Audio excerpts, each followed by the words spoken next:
Kemi pyetjen e agjërimit që lidhet me muajin e Ramazanit, pra me farzin. A vlen agjërimi nëse nuk falim namazin? Është një pyetje që subhanallahu qarkullon çdo Ramazan në shoqëritë islame, sidomos të shqiptarët. Sepse duke qenë se tek një pjesë e muslimanëve dhe për rrjedhoi dhe të një pjesë e disa prej ulemave, dietarëve, lënësi i namazit krye kput, konsiderohet pabesimtar dhe për rrjedhoi ti agjërosh çfarë duash dhe agjërimi nuk vlen. Jo, nuk shikohet kështu çështja. Përgjigjen më konkrete na ka dhënë Hudhaifa ibn al-Yaman, transmetimin që unë ka përmend të argumentet e lëndësit namazit, na kanë ato dy ligjëratat, ku e transmeton Imam el-Bazzar në librin e tij El-Bahr az-Zakhar, musnedin e tij të madh domethënë, transmeton nga Hudhaifa ibn al-Yamani atë thënien e tij ku thot Islami ndahet në 8 pjesë. Masi përmend shahadetin, që me shahadetin bësh pra futesh në Islam, thot ke namazin, ke zakatin, ke agjërimin, ke haxhin, urdhërimin për të mirë, ndalimin nga e keqja dhe të luftosh në rrugt të Allahut xhelle xhelalu, kur është me fjalë në mbrojtje për shembull ti, në mbrojtje të vetvetes, në mbrojtje të fesë me një fjalë detyrohesh me mbrojt edhe fen, edhe familjen, edhe pasurinë dhe gjithçka, siç thot pejgamberi men mate dune ehlihi fa huwa shahid. Kush vdes në mbrojtje të vetvetes së tij, të pasurisë së tij, të familjes së tij, të fesë së tij, ai është shahid. Këto janë 8 gjërat më kryesore në Islam, thot Hudhaifa. Faqad khaba man la sahma lah, ai është i shkatruar ai që nuk ka të paktën njërin nga këto. Thënia e Hudhaifës është e qartë. Je i shkatruar, thot, të paktën nëse nuk ke njërin nga këto. Atëre, këtë thënie ky ka ardhur si hadith profetik, por si hadith është i dobët. Kurse si thënia e Hudhaifa ibn al-Yamanit është e saktë dhe madje më mirë që është thënia e Hudhaifës, sepse tregon një shpjegim nga sahabiu. Le të marrim tani një hadith tjetër tek Musnedi Imam Ahmedit, dhe këtë kemi përmendur, kur i thot Allahu xhelle xhelalu, i thot melekëve, nxirrni nga zjarri i xhenemit çdo që ka punu, ose më mirë hadithi është më fjalë, ai që ka një grimës për besimit. Një grimës për besim që thot një punë, sa do pak qoftë ajo.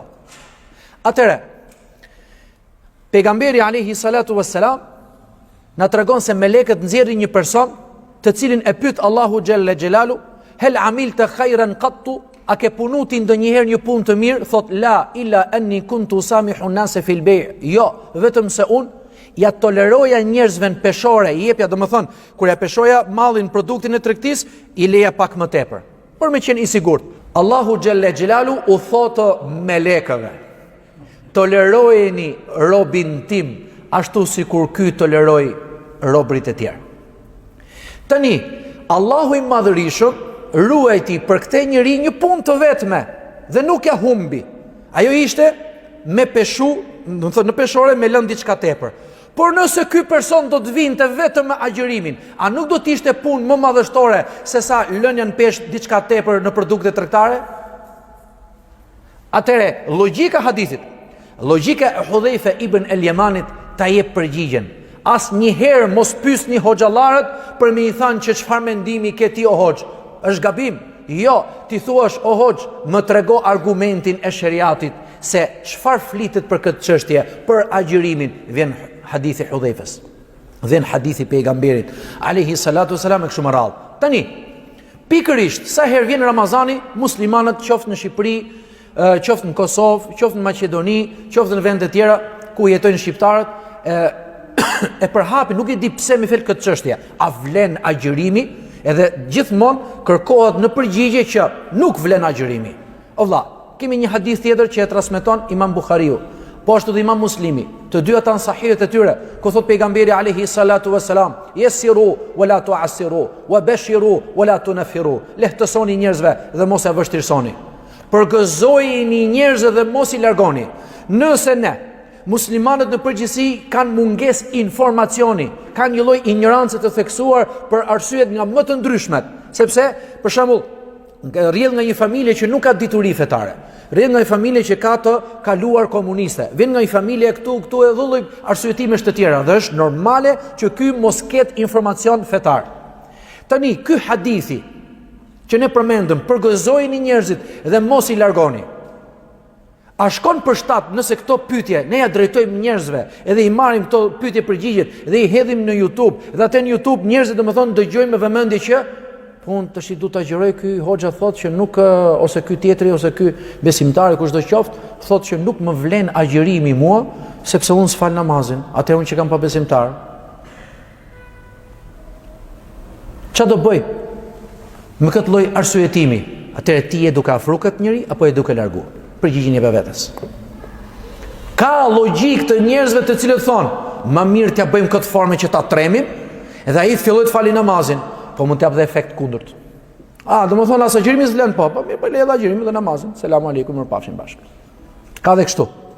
Ne jemi të detyruar të ftojmë njerëzit ashtu si ka ftuar pejgamberi sallallahu alajhi wasallam. Jo secili ta interpretoj fen sipas shefit vet, sipas pasioneve dhe dëshirave dhe interesit të vet. Andaj dhe nuk është e logjikshme, madje nuk është as pak e urtë që ne të përhapim fjalë që o burra tani kush nuk fal namazin e ka kot agjërimin.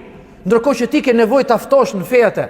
Dhe kjo është një nga dyert e ftesës. Ndërkohë kemi hadithin tjetër të Musnedi Imam Ahmedit, ku pejgamberi alayhi salatu wasalam ja pranoi islamin atij personi i cili tha do të dëshmoj, pra do të besoj me kush që nuk do të falem vetëm se 2 namaze. Ja pranoi, se është e njëjta logjik. Fillestari kur vjen nuk duhet të rëndohet. Ai vetë me kalimin e kohës e kupton se çfarë kërkon Zoti prej tij dhe çfarë kërkon domethënë krijuesi prej tij. Pastaj nëse është neglizhent, nëse është përtac, nëse shikon çështjen jo të rëndësishme, çështja është mes tij dhe Allahu xhele xhelal ditën e gjykimit kur t'jap llogari. Nuk jemi ne ata që presim biletat e njerëzve. Nuk na është lënë neve në dorë që të gjykojmë për njerëzit kush është besimtari dhe kush nuk është besimtari, kush është muslimani dhe kush nuk është muslimani. Në mesin e muslimanëve po bëhet fjalë. Vjen një person në xhami, vjen një person dashamirës kërkon një kalendar që të shikoj oraret e syfyrit apo oraret e iftarit në mënyrë që ta agjëroj, dhe ne me feri themi që më fal vlla, po nuk të lejohet ty që ta agjërosh sepse ty nuk të vlen agjërimi nga që nuk fal namazin. A është e logjikshme kjo? Shive, unë e solla në këtë lloj forme që të kuptohet sa e rrezikshme është. Mirë, po në shumicën e rasteve e trajtojnë në mënyrë tjetër. Mirë, po përfundimi është njësoj. Tek njerëzit përfundimi, domethënë, është njësoj.